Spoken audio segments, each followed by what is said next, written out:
going to read for Saki, Thomas and James. Bedtime stories ni Saki.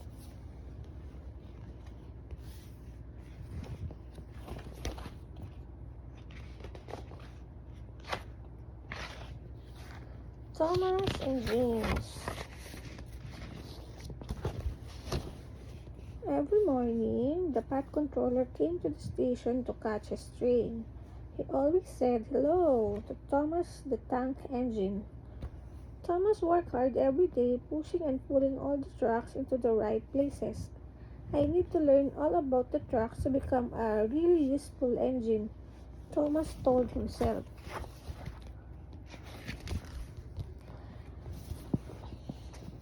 There were some funny-looking trucks in a siding.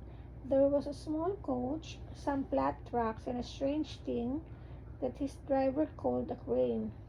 "That's the breakdown train," said the driver. "When there is an accident, the engine takes the workmen to clear and mend the line." The crane is for lifting heavy things like engines, coaches, and trucks. One day, Thomas was in the yard when he heard an engine whistling, "Help! Help!" A goods train came rushing through much too quickly. The engine was a new engine called James, and he was very frightened. His brake blocks were on fire, and flames and sparks were streaming out on each side. They're pushing me," panted James. On, laughed the trucks, pushing James along the rails. "Help! Help!" whistled James as he disappeared out of sight. "I hope James will be all right," thought Thomas, but it was already too late. The truck pushed James right off the rails. Suddenly, a bell rang in the signal box, and a man came running down the yard toward Thomas. "James is off the line. We must get the breakdown train quickly," shouted the man.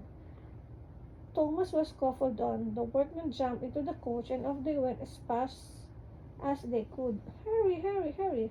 puffed Thomas, working as hard as he could.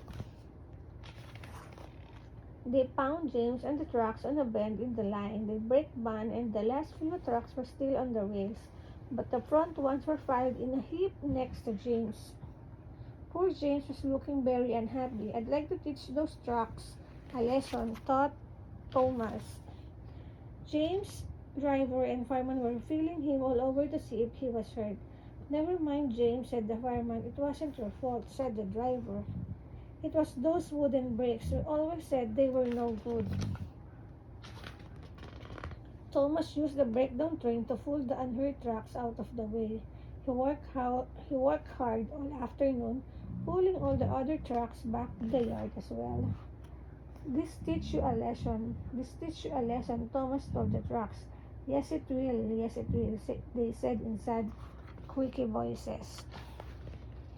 The workmen mended the line and then lifted James back onto the rails with the crane. "Steady," said one of the workmen as they lifted James into the air. "Carefully now," said another as they put James back onto the rails. "Oh dear, I can't move," said James. Thomas took James back to the engine shed to be mended. The Pat controller was waiting for them anxiously. I'm very pleased with you, Thomas," said the Pat controller. "You're a really useful engine. We'll give James some new brakes and a shiny new coat of paint. And Thomas, you shall have a branch line all to yourself." "Oh, thank you, sir," said Thomas happily.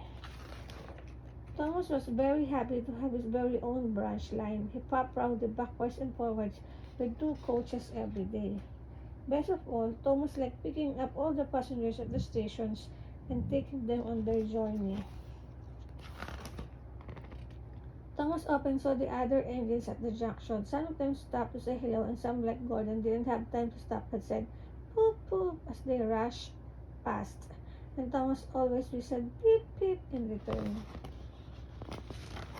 Yes, it's the end. Time to sleep, Saki.